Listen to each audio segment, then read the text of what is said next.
میاں گل حسن اورنگزیب صاحب کے پاس ہوتا، ارباب محمد طاہر صاحب کے پاس ہوتا، سردار اعجاز اسحاق خان صاحب کے پاس ہوتا، تو پھر صورتحال کچھ اور ہوتی، یا بابر ستار صاحب کے پاس ہوتا۔ بابر ستار صاحب ایسے چھٹی پر ہیں، تو میاں گل صاحب کی بھی ان کو بتایا جا رہا ہے کہ ڈینگی ہو گیا۔ تو بہرحال اگر ان میں سے کسی جج کے پاس ہوتا تو صورتحال مختلف ہوتی، لیکن کیونکہ عامر فاروق صاحب کے پاس ہے تو اب اس کا آؤٹ کم مجھے بتانے کی ضرورت نہیں ہے۔ پھر اسی طرح سے عمر ملک ہیں، تحریک انصاف کے ہیں، تحریک انصاف کے لیے انہوں نے کچھ ان کے ترانے گائے ہیں۔ وہ ان کے والد بیمار تھے اور وہ اپنے والد کی عیادت کے لیے، ان کے پاس رہنے کے لیے وہ بیرون ملک سے آئے، رسک لے کر آئے۔ ان کو پتہ تھا کہ یہاں پہ کارروائیاں جو ہیں وہ ہو سکتی ہیں، مجھے اٹھایا جا سکتا ہے، اس کے باوجود وہ آئے، اور بڑی تکلیف دہ صورتحال ہے کہ ان کو بھی اٹھا لیا گیا ہے، حالانکہ ان کے والد جو ہیں وہ بیمار ہیں۔ اور یہ بات کمپیریزن بھی ہو رہا ہے کہ ایک طرف عمر ملک ہیں جن کو پتہ تھا کہ ان کو اغوا کیا جا سکتا ہے، وہ واپس آئے، دوسری طرف حسن نواز حسین نواز ہیں، وہ جو ہے اپنی والدہ کے جنازے کے لیے، ان کو قبر میں اتارنے کے لیے پاکستان نہیں آئے تھے، اور لیکن یہ عمر ملک جو ہے آیا اور اغوا ہو گیا۔ پھر اسی طرح سے آپ دیکھیں کہ عمران خان صاحب کی جو بہنیں ہیں ان کا مزید جسمانی ریمانڈ جو ہے وہ دے دیا گیا ہے، اور جج ابو الاسناد محمد ذوالقرنین صاحب جو ہیں وہ ان کو کہہ رہے تھے کہ آپ پاسورڈ دے دیں۔ 4 اکتوبر سے عمران خان کی 2 بہنیں اغوا ہوئیں، اور پھر ان کو لیٹ پروڈیوس کیا گیا، ان کی گرفتاری ڈالی گئی، اور اب وہ ظاہر ہے زیر حراست ہیں پولیس کے۔ ان دونوں کو ابھی تک جسمانی ریمانڈ پر ہیں، یعنی ان کی بیلز بھی اپلائی نہیں ہو سکتی، اور عمران خان صاحب جو ہیں ان کے ساتھ آپ دیکھ لیں کہ ملاقاتیں مکمل طور پہ بند ہو گئی ہیں اور رابطہ ختم ہو گیا ہے۔ اور وجہ یہی ہے کہ عمران خان صاحب سے جس دن رابطہ بحال ہوگا تو وہ بتائیں گے کہ علی امین گنڈا پور نے کیا کیا اور علی امین گنڈا پور کو انہوں نے کیا کہا تھا، تو اس لیے عمران خان سے رابطہ روک دیا گیا ہے، کیونکہ یہ اس بات کے خدشات ہیں کہ جیسے ہی عمران خان سے ملاقات ہوگی تو عمران خان فوراً کہہ دیں گے کہ آپ اسلام آباد کی طرف روانہ ہوں ابھی، اور اسی لمحے سب روانہ ہوں، اس لیے عمران خان سے ملاقات جو ہے وہ نہیں کروائی جا رہی۔ پھر اسی طرح سے بشرا بی بی کی جو ضمانت کی درخواست تھی اس کے اوپر بھی سماعت نہیں ہو سکی۔ عمران خان اور بشرا بی بی کی جو 190 ملین پاؤنڈ میں بریت ہے وہ معاملہ بھی عدالت میں نہیں سنا جا سکا۔ تو ہر طرف سے آپ دیکھیں کہ تحریک انصاف کے ساتھ بالکل وہی رویہ اور صورتحال شروع ہو گئی ہے جو تحریک انصاف کے ساتھ 9 مئی کے فوراً بعد ہوئی تھی، بلکہ بعض چیزوں میں تو 9 مئی سے بھی زیادہ چیزیں سخت ہوتی نظر آ رہی ہیں، اور اس کی جو مین وجہ ہے وہ تحریک انصاف کی باہر جو لیڈرشپ ہے اس کی نرمی ہے، اس کی کمزوری ہے، اور ان کی ایک فیصلہ سازی نہ ہونا ہے، ان کی جانب سے کوئی اگریسو حکمت عملی نہ ہونا ہے، ان کی جانب سے کنفیوژن ہے، ان کی جانب سے ایک بزدلی ہے، ان کی جانب سے پیچھے ہٹنا ہے، اور یہی وجہ ہے کہ حکومت آگے بڑھتی جا رہی ہے بڑی تیزی کے ساتھ، کیونکہ حکومت کو نظر آ رہا ہے کہ تحریک انصاف کے باہر جتنے بھی لوگ ہیں وہ کوئی اگریسو حکمت عملی نہیں اپنا پا رہے۔ پھر اسی طرح سے آپ دیکھیں کہ پی ٹی آئی کے جو ایم این ایز اور سینیٹرز ہیں ان کی فیملیز کے خلاف بہت زیادہ کارروائیاں شروع ہو گئی ہیں، بہت زیادہ کارروائیاں شروع ہو گئی ہیں، اور پوری کوشش کی جا رہی ہے سینیٹرز کو اور ایم این ایز کو توڑنے کی۔ اور پھر ایک طرف تو یہ کارروائیاں ہو رہی ہیں، دوسری طرف نواز شریف کے پاس بلاول کو بھیجا گیا ہے اور پیپلز پارٹی کو مولانا کے پاس بھیجا گیا ہے۔ اچھا یہ کیوں ہو رہا ہے؟ اب اگر انہوں نے جو بھی نمبر گیم پوری کرنی ہے یا انہوں نے آئینی ترمیم کرنی ہے، ان کی ملاقاتیں تو بنتی نہیں ہے نا۔ چلے مولانا کے ساتھ تو بنتی ہے ملاقات، پیپلز پارٹی اور نواز شریف کی ملاقات تو بنتی نہیں ہے، بلاول کی اور نواز شریف کی تو ملاقات بنتی نہیں ہے۔ پھر یہ کیوں ہو رہا ہے؟ دیکھیں میری یہ اسیسمنٹ یہ ہے کہ اس لیے ہو رہا ہے کہ اصل میں تو بندے پیچھے توڑنے کی کوشش کچھ اور ہو رہی ہے، یعنی ان کی فیملی کے ساتھ جو کچھ ہو رہا ہے، پی ٹی آئی کے لوگوں کو توڑنے کی کوشش کی جا رہی ہے، بلیک میلنگ ہو رہی ہے، سارا کچھ ہو رہا ہے ان کی فیملی کے ساتھ، ان کے اپنے ساتھ، ان کے کاروبار کے ساتھ جو بھی کیا جا رہا ہے۔ ان کو ایکٹیو اس لیے کیا گیا ہے کہ تاثر یہ ملے کہ یار یہ دیکھیں نا، یہ پولیٹیکل پارٹیز کوشش کر رہی ہیں، نون لیگ اور پیپلز پارٹی کوشش کر رہی ہیں نمبر گیم پورا کرنے کی۔ اور پھر آپ یہ بھی دیکھیں، کیا آپ کو نہیں پتا، مجھے نہیں پتا کہ لوگ کیسے لوٹے بنائے جا رہے ہیں؟ تو جب کہ بلاول زرداری جو ہے وہ اونرشپ لے رہا ہے کہ ہاں اگر لوٹوں سے بات بنتی ہے تو بنا لینی چاہیے، کیونکہ آئینی ترمیم میں اس وقت ضروری ہے۔ تو یہ اس لیے جو ہے وہ ان کی جو ہے وہ ملاقات کروائی جا رہی ہے۔ بسم اللہ الرحمن الرحیم، ایاک نعبد و ایاک نستعین۔ الحمدللہ مجھے نہایت خوشی ہے کہ ہمارے صوبے کے اندر ایک ہمارا پشتون روایت کے مطابق ایک جرگہ ہو رہا تھا، اور پوری پشتون قوم کا ایک جرگہ تھا، جس کے اوپر وفاقی حکومت نے اپنے ڈائریکٹ اقدامات کر کے، جو آئین میں ان کو ایک اختیار ہے، لیکن ہر اختیار اس لیے نہیں ہوتا کہ انسان اس کو استعمال کرے، وہ استعمال کرتے ہوئے پرامن لوگوں پر اس جرگے کی شروعات سے پہلے جو ہے شیلنگ کی گئی، اور اس کے بعد نہایت ہی افسوسناک بات یہ ہے کہ فائرنگ کی گئی، جس میں 4 نوجوان شہید ہوئے، 10 زخمی ہوئے، اور 2 اس میں سیکیورٹی فورسز کے بندے بھی زخمی ہوئے۔ اور ہمارے صوبے میں جہاں ہمیشہ سے ایک بات ہوتی ہے امن کی، کہ امن ہی ہمارا ایک بہت بڑا مطالبہ ہے، کیونکہ ہمارے لوگوں نے اسپیشلی جو مرڈ ڈسٹرکٹس ہیں ان ایریاز نے بہت زیادہ سفر کیا ہے، اور میں یہاں پہ ضروری سمجھتا ہوں یہ بتانا کہ پوری پاکستانی قوم کے لیے ایک بہت بڑی قربانی دی ہے، اپنا گھر چھوڑنا، اپنا گھر چھوڑ کے اپنے بچوں کے ساتھ کہیں اور جانا، اس لیے کہ پاکستان نے کہا کہ جی یہاں پہ آپریشن ہوگا اور اس سے امن قائم ہوگا، اپنے گھر باہر چھوڑے لاکھوں کی تعداد میں،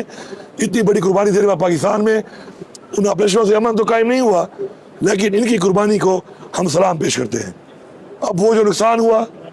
وہ تو پورا نہیں ہو سکتا، لیکن ہمیشہ یاد رکھیں، میں نوجوانوں کو بتانا چاہتا ہوں، قربانی ہمیشہ انشاءاللہ رنگ لاتی ہے، اور قربانیوں سے ہی یہ ملک پاکستان بنا، اور قربانیوں سے ہی قومیں بنتی ہیں۔ انشاءاللہ قربانیاں یہ رنگ لائیں گی۔ آج انشاءاللہ یہ جرگہ ہو رہا ہے، یہ فیصلہ ہو گیا ہے۔ میں نے فیڈرل گورنمنٹ سے اختیار مانگا کہ میرا صوبہ ہے، میرے صوبے میں مداخلت نہ کرو، اور مجھے اختیار دو، میں ذمہ داری لیتا ہوں اس چیز کی کہ میں انشاءاللہ یہ جرگہ بھی کراؤں گا، اور یہ جرگہ ہمیشہ کی طرح ہمارے لوگ پرامن ہیں، پرامن رہیں گے، اور اپنے جائز مطالبات جو ان کا حق ہے مانگنا وہ اپنے اس جرگے کے ذریعے، ایک قرارداد کے ذریعے پیش کریں گے، اور ان کو بھی انشاءاللہ میں بحیثیت وزیر اعلیٰ حکومت کی طرف سے تمام ان جگہوں پہ لے کے جاؤں گا جن جگہوں پہ وہ مطالبات انشاءاللہ حل ہونے ہیں، اور انشاءاللہ ہم ان کو حل کریں گے۔ جرگہ کل سے شروع ہے، اس جرگے کا میں میزبان ہوں، یہ جو پوری قوم ہے یہاں پر وہ منتظمین میں ہے، اور جتنے بھی ہمارے پورے پاکستان سے لوگ آ رہے ہیں وہ ہم سب کے مہمان ہیں۔ انشاءاللہ وہ آئیں گے، یہاں پہ بیٹھیں گے، مشاورت کریں گے، بات کریں گے، اپنے اپنے علاقے کے مطابق اپنے وہ مطالبات پیش کریں گے، اور اس کے بعد ایک قرارداد کے ذریعے یہ تمام مطالبات انشاءاللہ سب کے سامنے آئیں گے۔ ان مطالبات کو انشاءاللہ میں بحیثیت وزیر اعلیٰ لے کر ان تمام جگہوں پہ پیش کروں گا۔ یہ مقدمہ انشاءاللہ میں لڑوں گا، یہ میرا حق، ان کا حق ہے اور میرا فرض ہے، یہ مقدمہ میں لڑوں گا، اور انشاءاللہ ہمارے انشاءاللہ یہ مطالبات انشاءاللہ منوائیں گے ہم، اور ساتھ ساتھ انشاءاللہ امن قائم کرنے کے لیے اپنی جدوجہد، اپنی یہ کوشش اور اس کے لیے قربانی انشاءاللہ جاری رکھیں گے۔ 9 شہید تو میرے ابھی ریسنٹلی 9 مئی میں میرے بھی ہوئے تھے، تو جانی نقصان کا تو کوئی ازالہ ہو نہیں سکتا۔ ایک قربانی ہے ایک مقصد کے لیے، تحریک کے لیے، ایک مشن کے لیے، اور ہمارا ایمان ہے کہ موت واحد چیز اللہ تعالیٰ کے ہاتھ میں ہوتی ہے، اب وہ حادثے میں ہو، وہ قربانی کے لیے ہو، وہ تحریک کے لیے ہو، وہ مقصد کے لیے ہو، وہ تو ازالہ ہو نہیں سکتا۔ لیکن انشاءاللہ ان کے خاندانوں کے لیے ضرور میں اعلان نہیں کرنا چاہتا اس چیز کا، لیکن میں ان کے خاندان کے لیے انشاءاللہ بھرپور، ان کے اگر بچے ہیں یا ان کے گھر والے ہیں، بھرپور کفالت کر کے ہم کریں گے۔ میں اس کا میزبان ہوں، تو انشاءاللہ رکاوٹیں ہٹانے میں تو میں ویسے بھی تگڑا ہوں، آپ کو پتہ ہے۔ دیکھیں بات سنیں، آپ اس طرح کے سوال کر لیتے ہیں کہ بہت سے نکوین ہیں، اگر یہاں پہ جتنے بھی پاکستان میں لوگ رہتے ہیں نا، اگر کسی کے ساتھ زیادتی سب سے زیادہ کی ہوگی نا تو ان میں شاید پہلے نمبر پہ میں ہوں گا، آپ کو اندازہ ہوگا اس بات کا۔ لیکن بات یہ ہے کہ بات شخصیات کی نہیں ہوتی، بات مقصد کی ہوتی ہے۔ ایک بڑے مقصد کے لیے آپ کو چھوٹی چھوٹی باتوں کو درگزر کرنا پڑتا ہے۔ ریسنٹلی اب میرے ساتھ جو ہوا ابھی اسلام آباد میں، اس کے بعد میں ذاتی حیثیت میں شاید بہت لوگوں سے بیٹھنا پسند نہ کروں، لیکن جب میری قوم کی بات ہے، جب میرے صوبے کی بات ہے، میرے صوبے کی عوام کی بات ہے، جان و مال کی بات ہے، تو اس کے لیے میں بیٹھا ہوں، اور بیٹھ کے میں نے مسئلہ حل کیا ہے، شکر ہے، اور مجھے اس میں فخر ہے۔ اور آگے بھی جا کر اپنی ذات سے ہٹ کر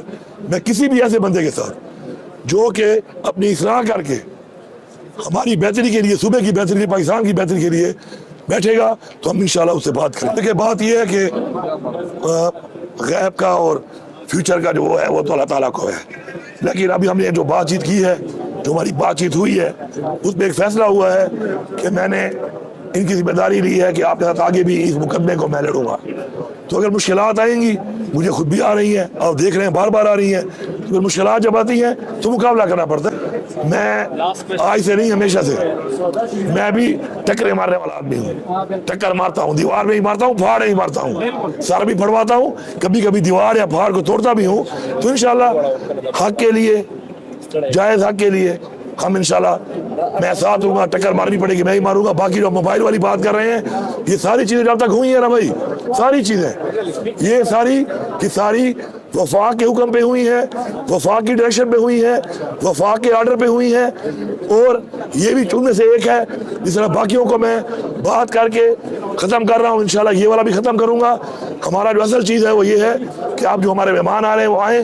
اللہ تعالیٰ ان کو حفاظت سے لائے. ہمیں اللہ توفیق دے سب کو کہ ہم ان کی اچھی میزبانی کریں اور وہ یہاں پر آ کر اپنے مطالبات پہ بات کریں، اپنا یہ جرگہ انشاءاللہ کامیاب کر کے اس کے بعد بھائی حفاظت گھر جائیں. یہ ہماری